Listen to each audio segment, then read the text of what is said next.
ఇయను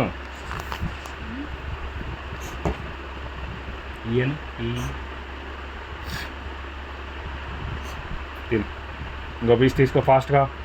ఫాస్ట్గా తిన్నావు అనుకో బైక్ మీద బాబీ ఫిష్ కొందాం ఫిష్. తిను ఫాస్ట్గా నోళ్ళు ఉంటుంది. చెప్పు మా నోరు కూడా కానీ అసలు మమ్మల్ని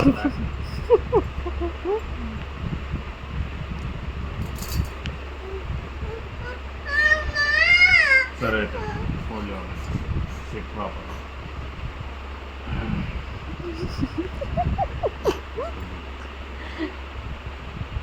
దానికి ఇప్పుడు వచ్చింది కదా గోపి కూర్చోడం. ఇంకా రావాలా వెనకాల నడుము డౌన్ చేసింది.